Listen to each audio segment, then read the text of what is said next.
tardes, amigos y amigas de su espacio Tiempo de Renovación. Hoy es viernes y el cuerpo lo sabe, dice mucha gente, y estamos con ustedes. Viernes 13. Viernes 13. Luna llena. O sea que se juntó todo como para que haya un asunto de brujería, ¿qué le llaman a eso? Los creyentes en esas cosas parece que andan Hoy es un día de esas personas que le gusta eso, esa creencia. Mucha gente estarán en eso. Dicen que por el sur hay muchas cuestiones de esas. En San Juan y eso. Bueno.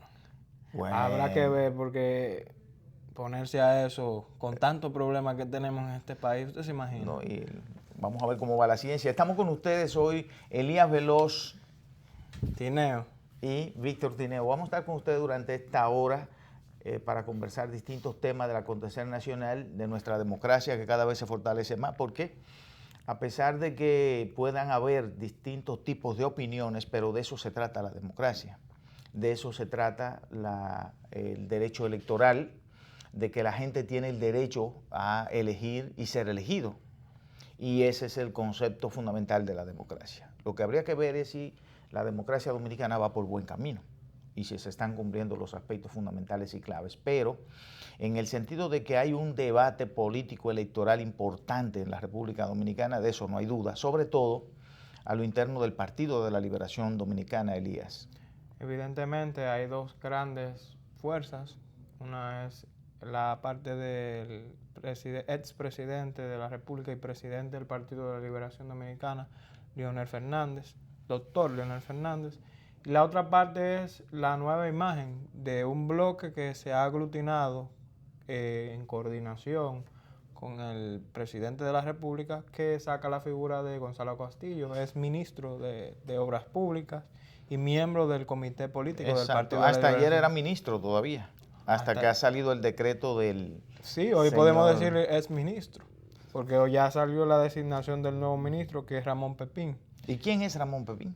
Bueno, Ramón Pepín tiene una hoja de vida muy privada, ha sido ingeniero estructuralista, no recuerdo en qué institución, pero sí estuvo en la función pública, desempeñándose como ingeniero estructuralista. Es de Puerto Plata, tengo entendido que es de Puerto Plata, ingeniero civil de profesión, y se ha desempeñado en algunos puestos en la función pública. No tengo la institución per se, pero sí tengo entendido que es una persona que tiene experiencia. Se dice que en el Ministerio de Obras Públicas, él era una de las personas, en el momento en que estuvo en ese ministerio dirigiéndolo, Gonzalo Castillo, él era una de las personas más cercanas y que tenía sobre sus hombros la mayor cantidad de trabajo cotidiano, de trabajo diario en el ministerio. O sea que muchos de los aspectos que se sacan a relucir sobre el tema de que es un ministerio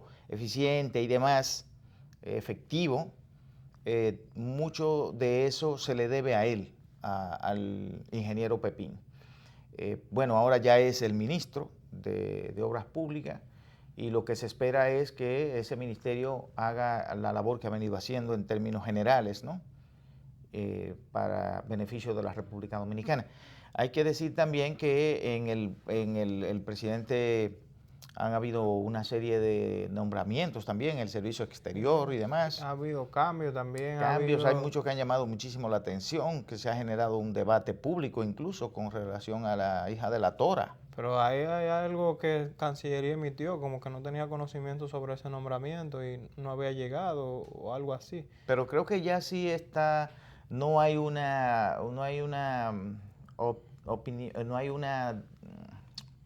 documento que contradiga la decisión. Aparentemente ha sido que sí, que efectivamente está nombrada en los Emiratos Árabes Unidos la señorita Ingrid Jorge, y generó mucho debate en términos de las redes sociales, sobre todo porque ella es una joven de las redes sociales. Y muy controversial. Sumamente controversial, realmente muy controversial. Habría que ver cuál ha sido la motivación.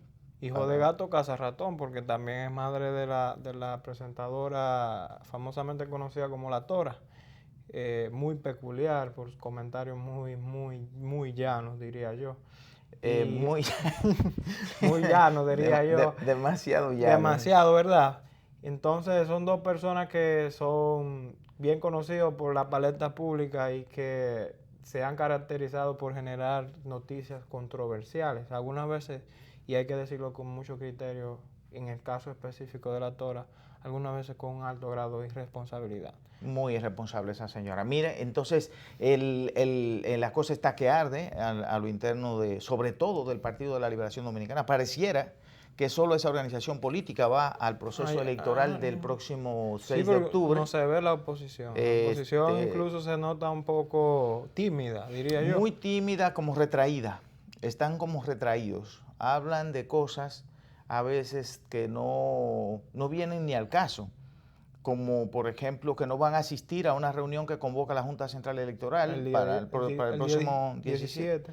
Pero desde el punto de vista político, electoral, la Junta Central Electoral tiene la responsabilidad de organizar las elecciones. Y cuando te convoca a una reunión, tú debes ir a la reunión y allí en la reunión entonces exponer y explicar cuál es lo que tú entiendes que está bien y lo que tú entiendes que está mal. A ellos directamente en la reunión. No decir que tú no vas a asistir a una reunión cuando ya el día 6 de octubre está al doblar de la esquina. Están pataleando. No tiene ninguna...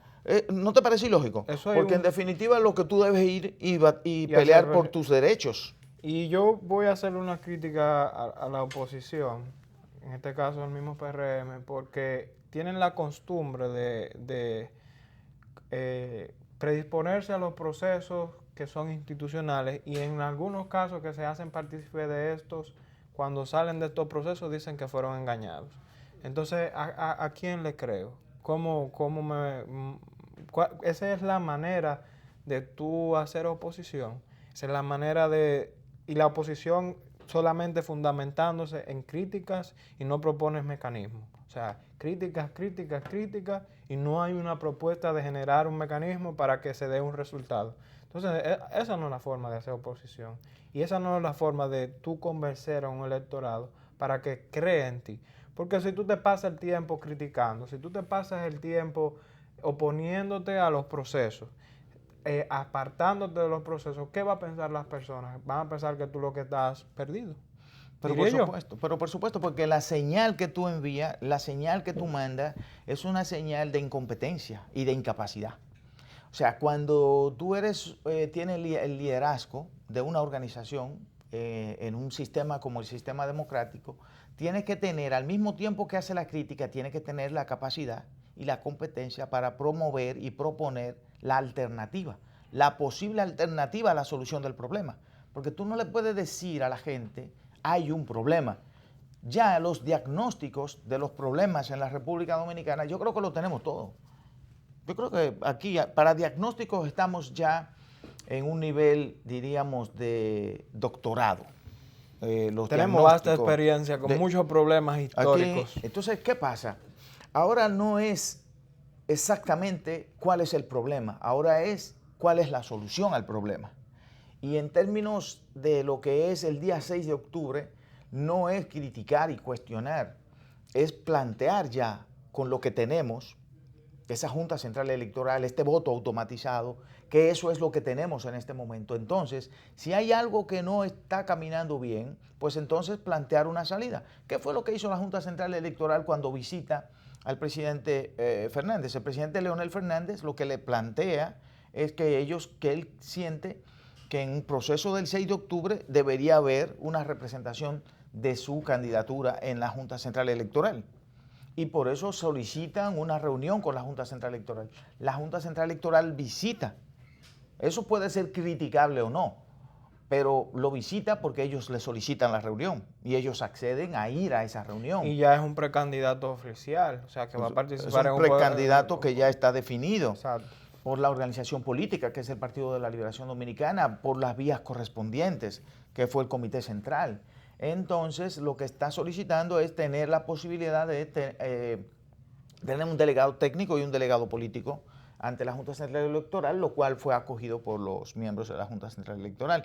Entonces, eso se puede cuestionar, pero eso lo puede usted hacer también. Y hay que aclarar, don Víctor, cuáles son las funciones de un delegado, porque es que se puede prestar a confusión que cuál es la función de un delegado. Y aquellos que no han participado en procesos electorales no conocen cuáles son las funciones de un delegado. Un delegado está ahí para observar, para ver que el proceso se haga debidamente correcto y que los datos que se están ofreciendo son debidamente procesados como se estipula para este dicho proceso. Sí, es la garantía de que tiene el candidato, es los ojos del candidato en el proceso, en realidad. Y todos los procesos electorales tienen delegados, todos tienen delegados de participación ciudadana, tienen delegados de los partidos, tienen delegados inclusive hasta de los mismos candidatos en los procesos electorales que ha habido en la República Dominicana, y eso no es una solicitud extraña.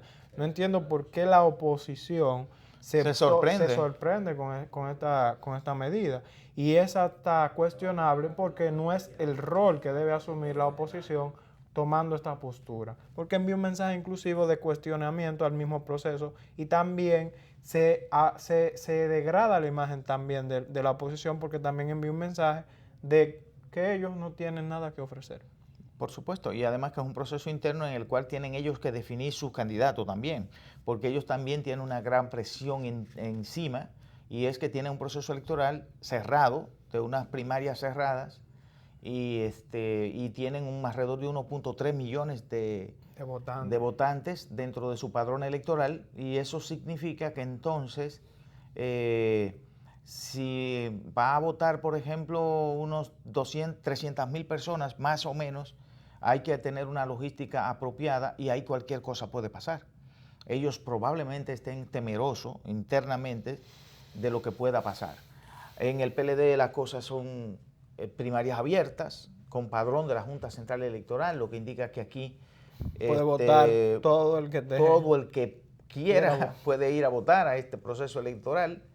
Va a ser un proceso muy democrático,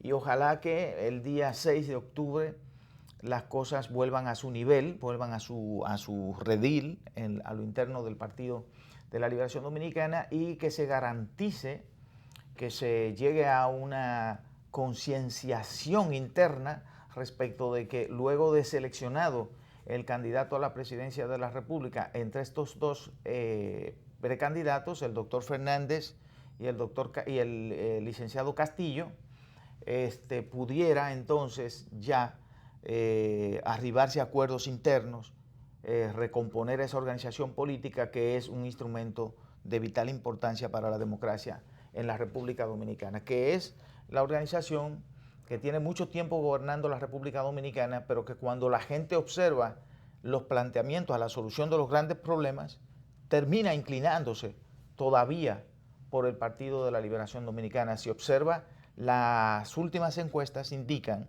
que el Partido de la Liberación Dominicana es el partido más grande con que cuenta la República Dominicana y el partido de las mayores simpatías todavía en la República Dominicana.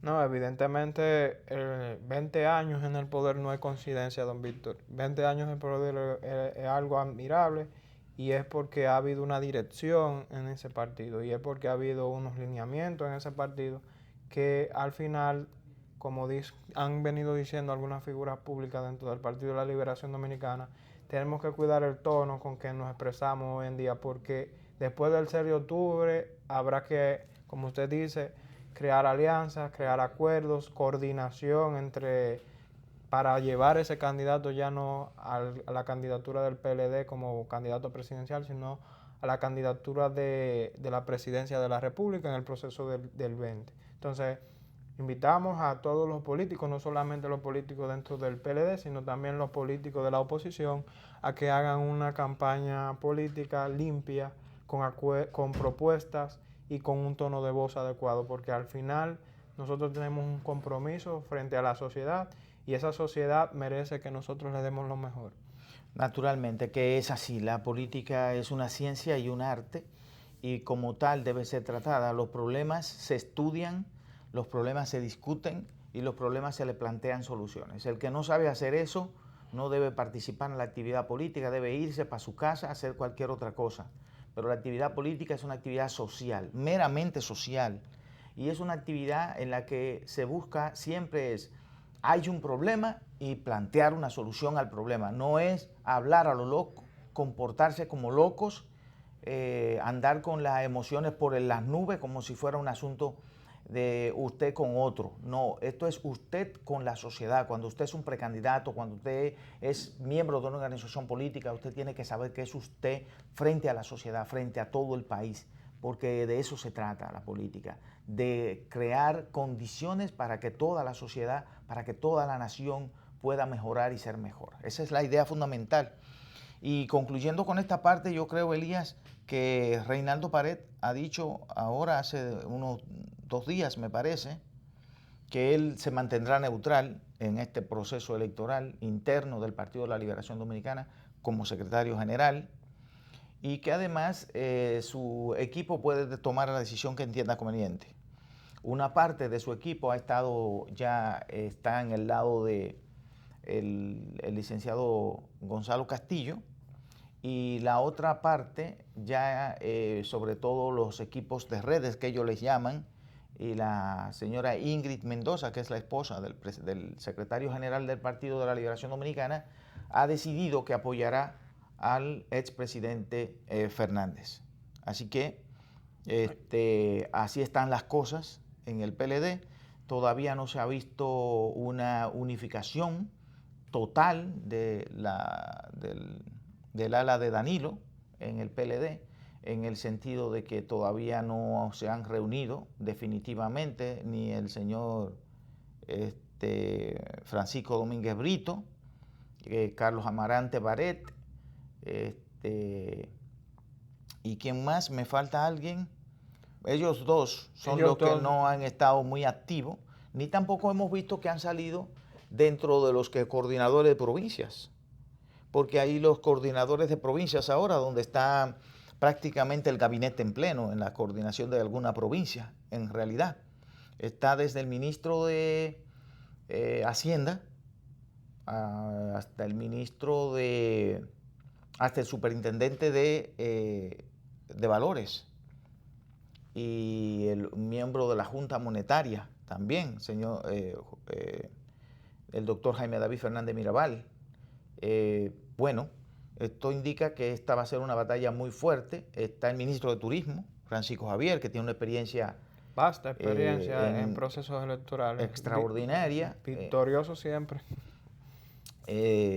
También está la mayoría, ¿no?, de los ministerios están coordinando alguna provincia, lo que indica que ya está claramente definido el proceso. Hay posiciones a favor, hay posiciones en contra respecto de si legalmente eso se puede, si legalmente no se puede.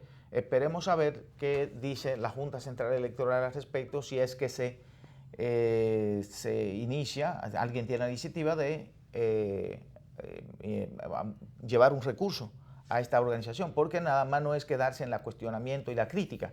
Si usted entiende que algo no está en el marco de la ley, usted lo que tiene que hacer es actuar en el marco de lo que la ley ordena y la ley le manda. No solamente el cuestionamiento y las críticas, como hemos dicho, sobre todo a la oposición. Así que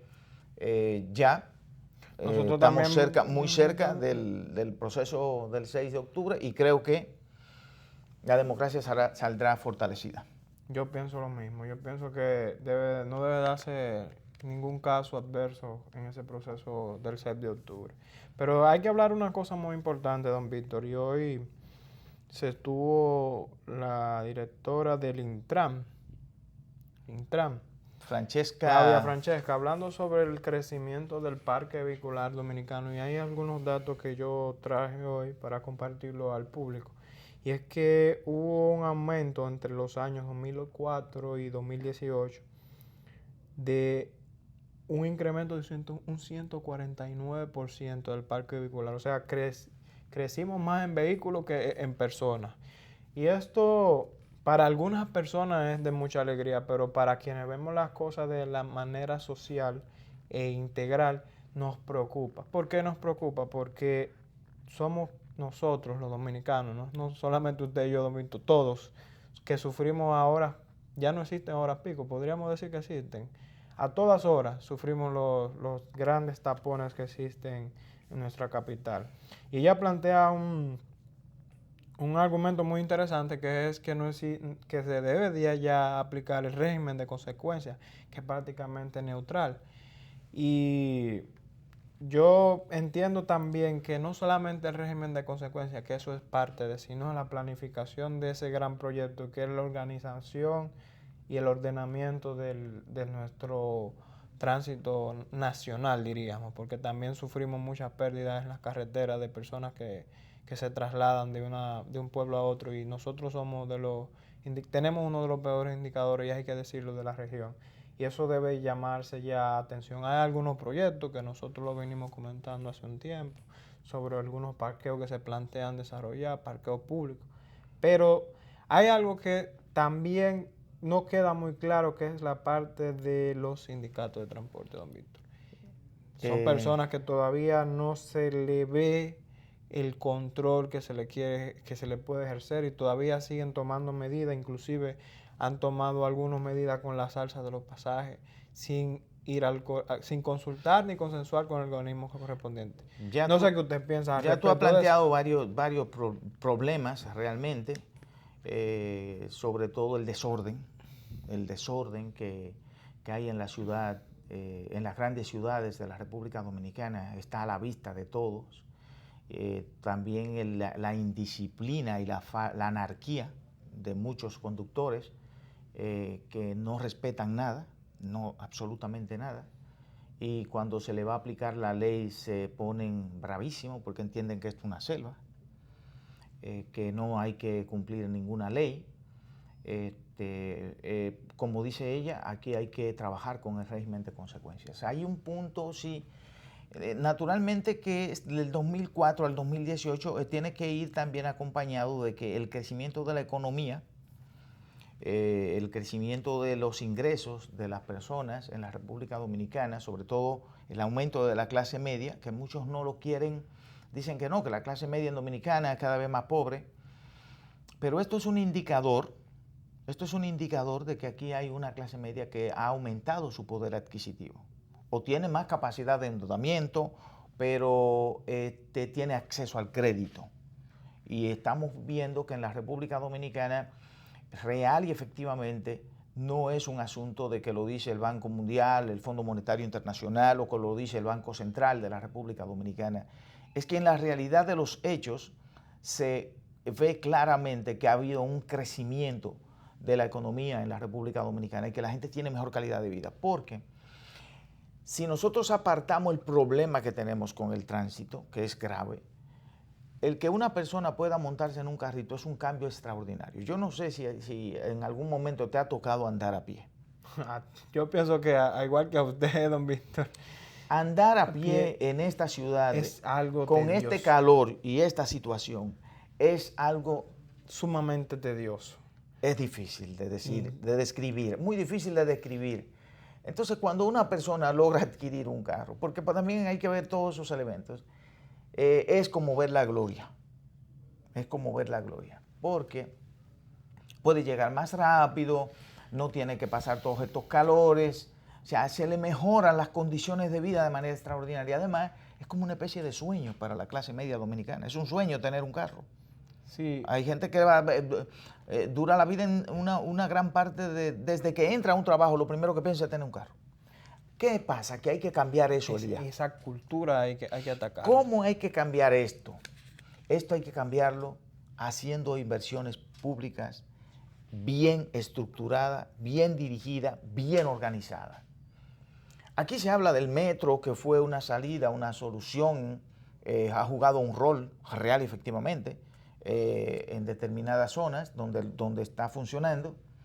Ahora el presidente de la República, Danilo Medina, también ha tenido la iniciativa del teleférico. Sin embargo, estas soluciones han sido prácticamente como paliativos, porque las cosas siguen muy complicadas, sí, es muy difícil. Y entonces no vamos a poder reducir el parque vehicular en la República Dominicana hasta tanto no hayan condiciones adecuadas en el transporte público. Montarse en una guagua de transporte público es complicado y difícil, porque como tú decías, los sindicatos en la República Dominicana entienden, primero, que las calles son de ellos. Segundo, que no prestan un servicio, sino que ellos, el que se monta en esa guagua está obligado a soportarlos a Lo que ellos digan, la música alta, No, la velocidad que es y- impresionante. el maltrato al pasajero. Móntese, échese para allá, póngase aquí, no hay un favor, no hay muchas gracias, no existen esas palabras no existen ahí. Móntese, don Víctor, pero es casi en el techo que lo llevan en algunas ocasiones. Entonces, realmente hay un problema hasta de dignidad en el asunto ese del transporte público. Por lo tanto, una de las grandes tareas que tiene el Intran y que tiene el gobierno nacional es trabajar para que haya una infraestructura, que la gente se sienta cómoda, que yo pueda decir, me voy a ir a la oficina, me voy a ir al trabajo en el metro o en un transporte o en el teleférico o un autobús, que puede ser con una... Cuando se comenzó en el 96, que se definió un carril exclusivo para la ONSA, cuando se creó la ONSA, que fue en el primer gobierno del PLD, se creó un carril expreso para la ONSA y funcionó. Lo que no entiendo por qué después que ya se está tomando ciertos niveles de disciplina. Y la MED funcionaba muy bien también. Pero se va tomando un nivel de disciplina y cuando ya tenemos la disciplina más o menos en un buen nivel, nos descuidamos. Y ahí comienza de nuevo el desorden. Y el problema fundamental de nosotros como nación es el desorden. Vamos a tener que ir a una pequeña pausa. Y retornamos en unos minutos aquí con Tiempo de Renovación. Muy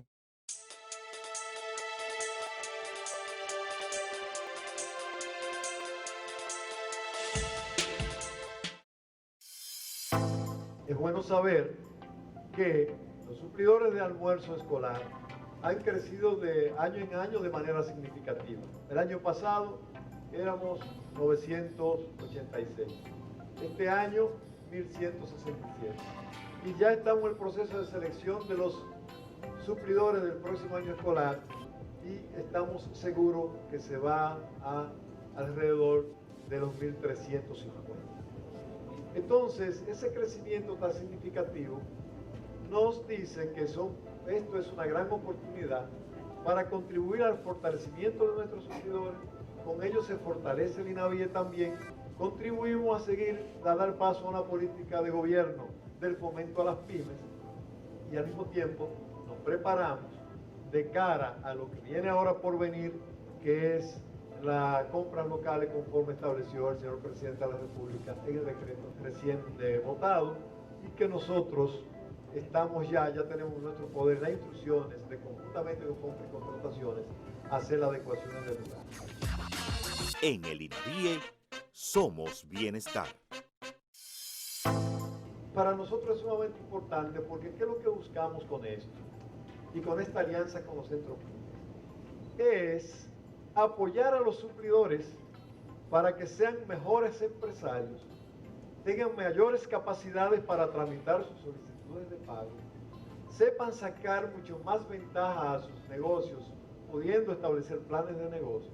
Y de esa manera apoyamos a los suplidores, nos apoyamos nosotros, apoyamos al país y lo convertimos en gran medida a ustedes en agentes multiplicadores para que esto llegue a todo el universo de los suplidores de INAVIE.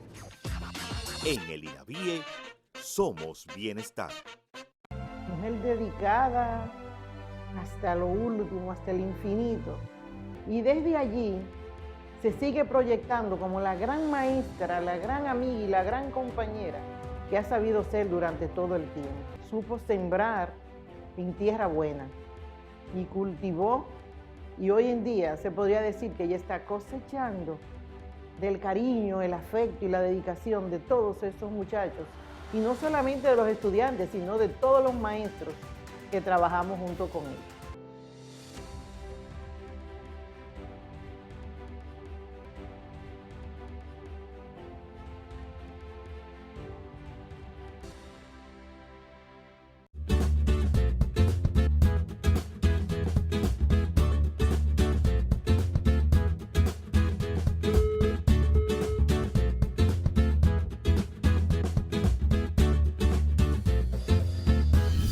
Esto le puede pasar a cualquiera. Sé más cuidadoso con tus equipos. No los descuides ni los olvides. Queremos que sepas que aunque la laptop y la netbook tengan un sistema de bloqueo incluido con un usuario y contraseña súper efectiva que no permite que ninguna persona aparte del dueño la pueda usar, no significa que no le prestemos atención. Cuídalas, no las pierdas de vista. Así podemos continuar apoyándote en el aprendizaje. La tecnología ha llegado a contribuir a que las aulas sean espacios más divertidos y educativos. Ministerio de Educación.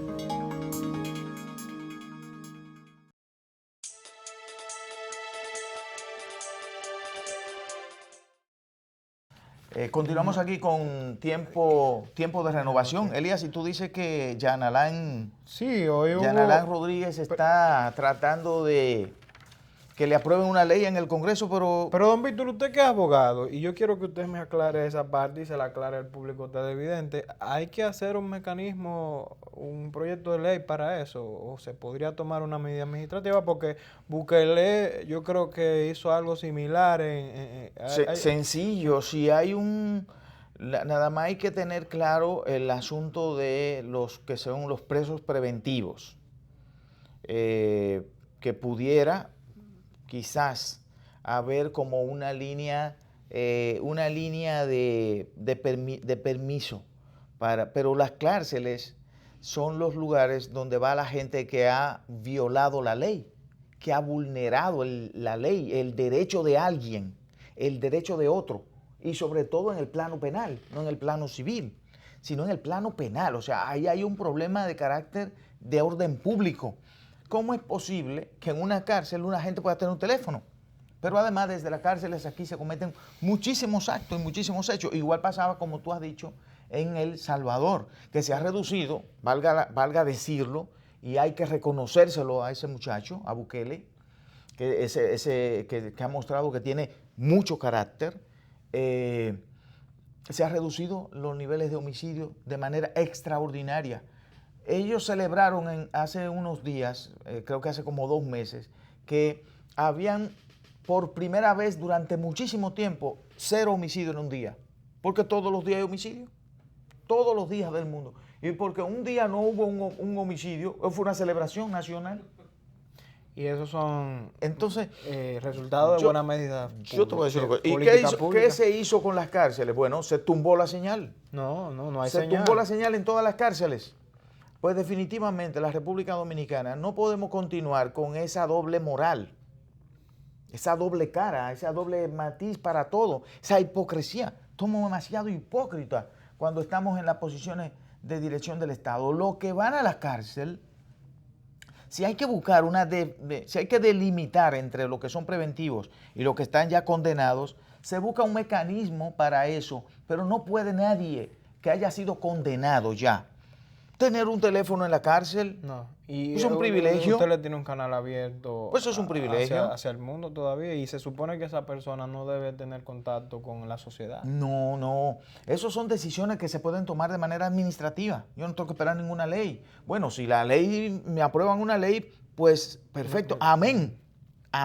Pero son decisiones que se pueden tomar administrativamente y hay que buscar la forma de reducir el crimen y el delito en la República Dominicana. Y no hay que esperar que una ley lo indique. El crimen y el delito ya están definidos claramente en nuestras leyes y el que comete un crimen, comete un delito, un acto penal, ya se inhibe de esos derechos. Ya no tiene esos derechos, simplemente se acabó, punto, se termina ahí.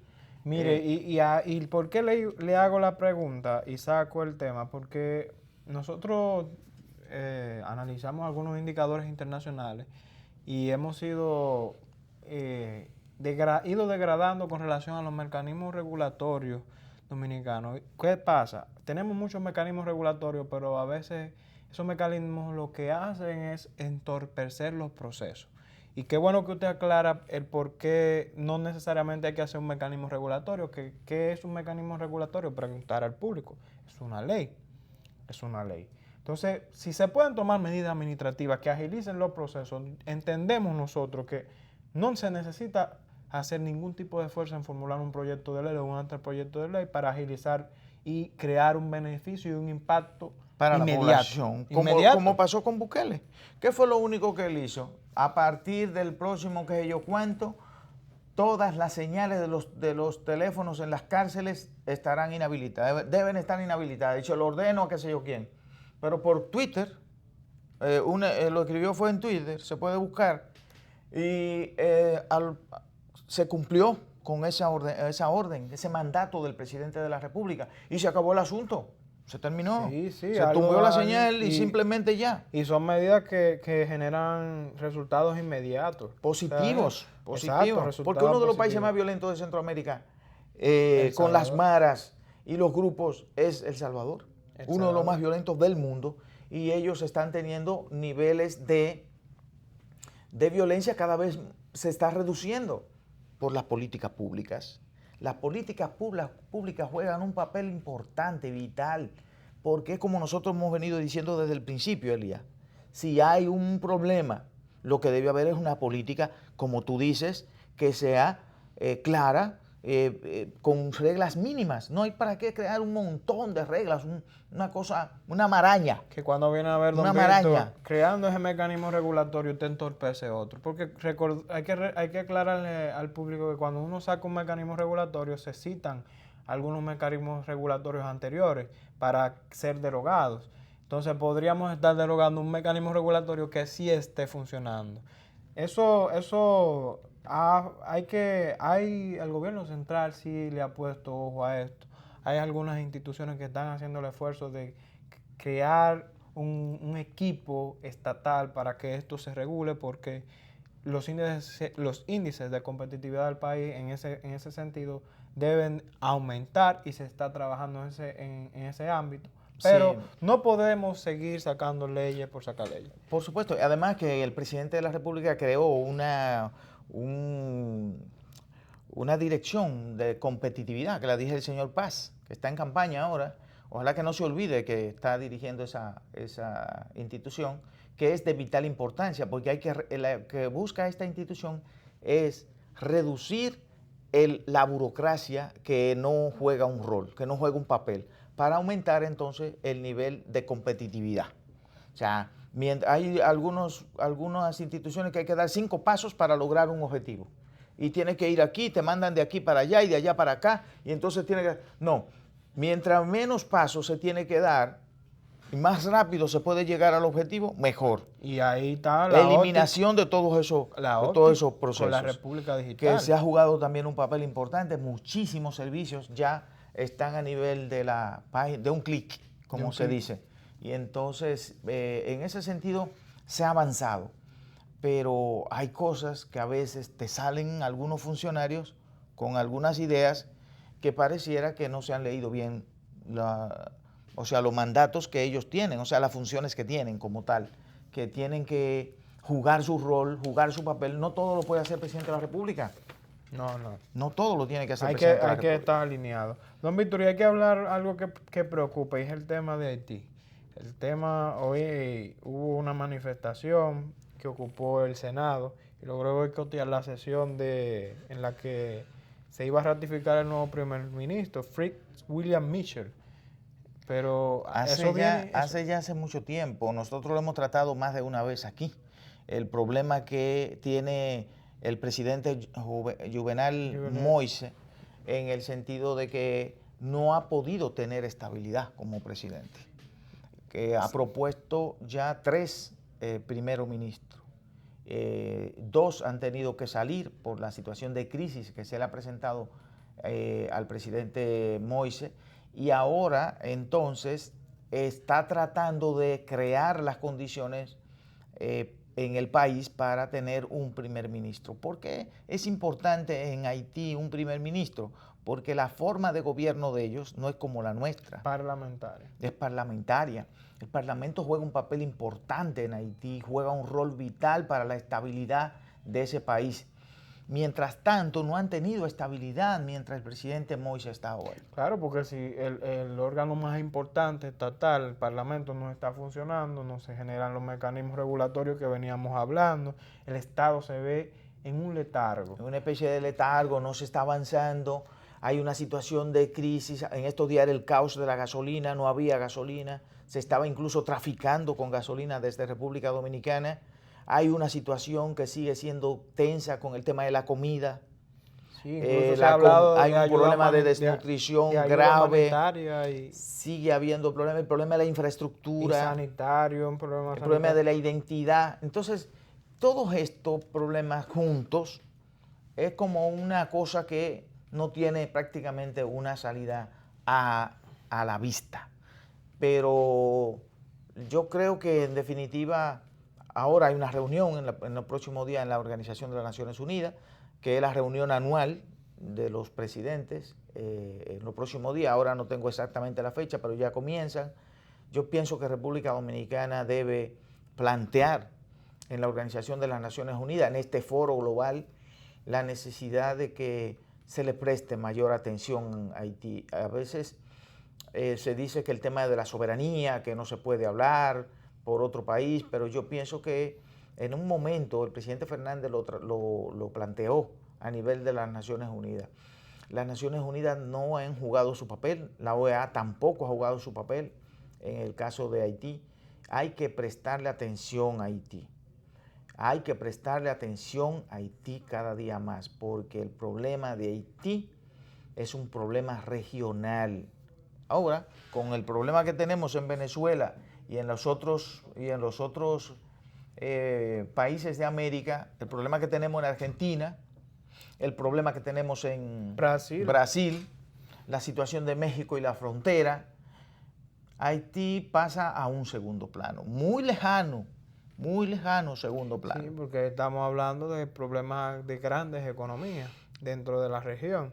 Y ahora que se han activado la situación de crisis con Venezuela, porque la Organización de Estados Americanos, en vez de jugar un papel en aras de la paz, está jugando un papel en aras de la rebelión. Y óigame, situación delicada esa de Venezuela, porque también se está tocando el caso con Colombia, incluso hasta un posible conflicto armado. Hubo altos tonos de voz en esta semana y en la semana anterior con relación a Maduro y el presidente Duque. Y Iván Duque, que se dice que Maduro le está dando apoyo a las antiguas FARC, que volvió de nuevo a reactivarse y tomó las armas. Una parte. Una parte sí.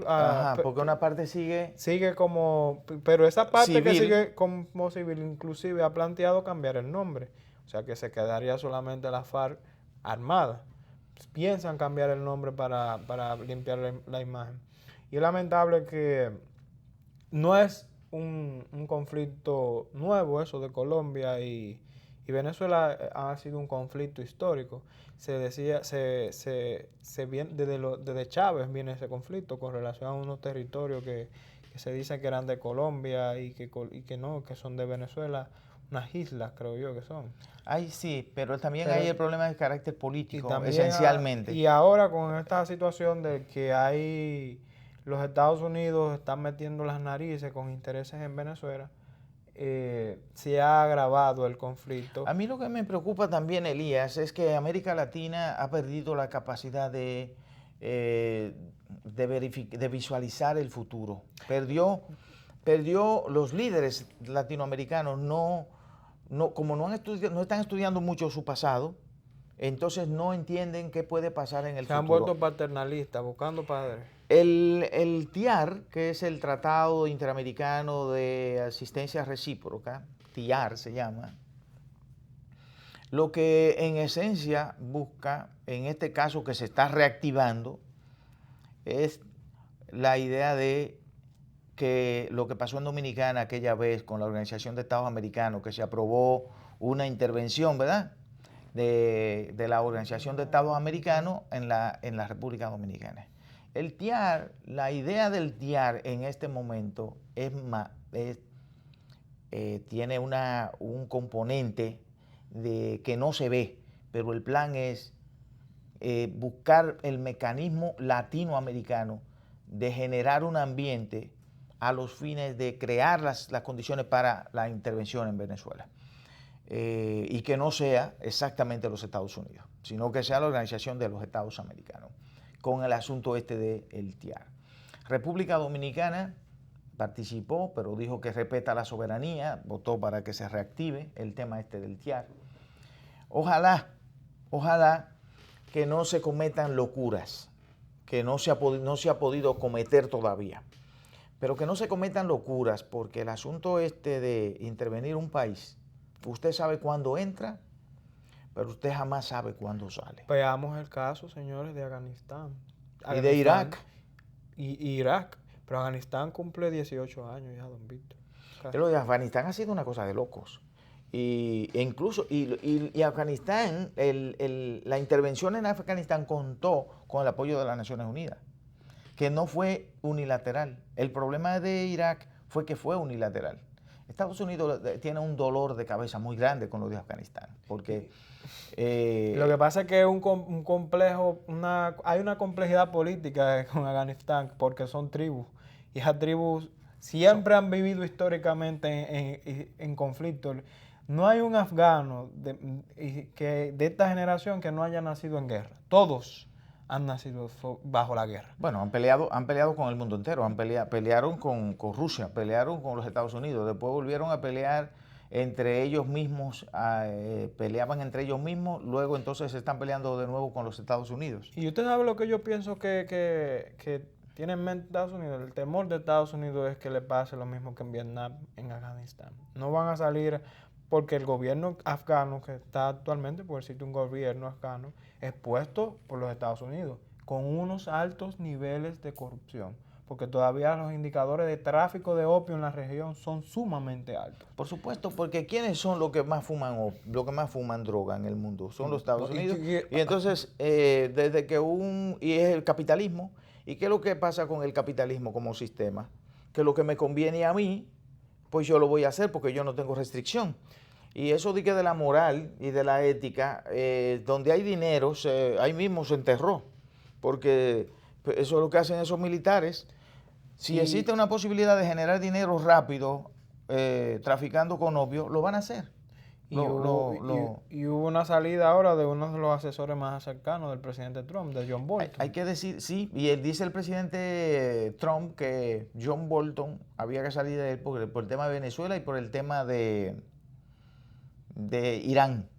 Incluso ha habido distensión en el tema de Irán, pero en el caso de Venezuela las cosas no han sido igual. Ojalá, y nosotros seguimos diciendo desde tiempo de renovación, que no se metan en Venezuela, que la salida en Venezuela es procurar, siempre lo hemos manifestado desde acá, procurar que haya una salida electoral, una salida democrática, Con que se puede. Internacional. Lo hemos dicho desde hace tiempo, que la Organización de las Naciones Unidas participe, que se pongan de acuerdo, que vayan al proceso electoral. Aquí casi llegamos a un acuerdo entre ellos, pero siempre ha habido una mano invisible, como decía Adam Smith, que se opone y que ala la soga para que no pueda unirse, para que no pueda haber una posibilidad de salida negociada a esta situación en Venezuela. Y la verdad es que hay que reconocer que hay una crisis en Venezuela. No, eso no lo duda nadie lo duda. Pero si la salida a la crisis es peor, si la salida, ¿cómo se llama? La cura. Si la cura es peor que la enfermedad, ¿qué sentido tiene? Ninguno. ¿Qué sentido tiene? Y deben de apresurar porque se acerca un proceso democrático en los Estados Unidos. Incluso ya ayer hubo un debate entre los demócratas, Elizabeth Warren, Joe Biden y Bernie Sanders. Tuvieron muy arduos debates entre ellos tres porque Elizabeth Warren y Bernie Sanders son liberales.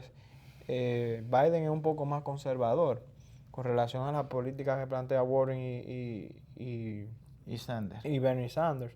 Y se acerca también ese proceso electoral de los Estados Unidos que es en el 20 también, igual que nosotros. Entonces, Trump parece ser que va a optar, y ya lo ha manifestado, por la reelección, y no sabemos que cuando ya se vaya acercando ese proceso electoral, cómo van a estar estos conflictos abiertos, qué medidas van a seguir tomando, cuál va a ser el norte a seguir, porque ya desapareció Bolton, pero sigue el otro asesor, Pompeo. que tiene una metodología muy similar a la que planteaba George Bush en los gobiernos de George Bush, y entendemos que deben definir una política exterior.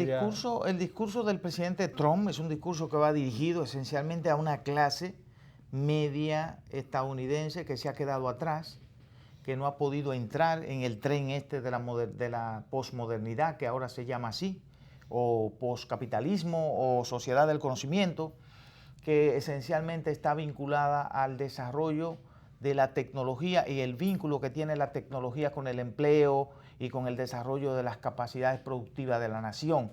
Las capacidades productivas de Estados Unidos han sido excelentes, pero hay ámbitos en los Estados Unidos que se han quedado rezagados, que no han podido entrar al mundo a ser competitivos. Y además tienen un problema serio con ese sector, que ese sector se siente que le ha dado la espalda, que las empresas que se han ido ha sido en contra de ellos, que la gente que llega, los migrantes, es en contra de ellos. Y entonces todo esto lo ha sabido aprovechar el presidente Trump, y vamos a ver si para el próximo proceso electoral toman un poquito de confianza los estadounidenses y probablemente se inclinen ojalá se inclinen en su mayoría por los liberales, o sea, por los demócratas, y ojalá haya un cambio en los Estados Unidos de América que convenga tanto para los Estados Unidos como tal, como potencia global, y que también convenga a América Latina como un conglomerado que está muy vinculado a los Estados Unidos por razones históricas y de peso económico y de peso social, y ojalá que también le convenga al mundo entero porque los Estados Unidos es demasiado importante. Ojalá que haya un cambio en los Estados Unidos, yo espero eso. Bueno, pero se nos acabó el tiempo, don Víctor. Parece que el tiempo voló. El tiempo es así es que vamos ahora a una velocidad increíble. Y hoy es viernes y el cuerpo lo sabe, así que nos vamos inmediatamente, yo creo, ¿verdad? Así que será hasta el próximo lunes cuando estaremos con ustedes en Tiempo de Renovación.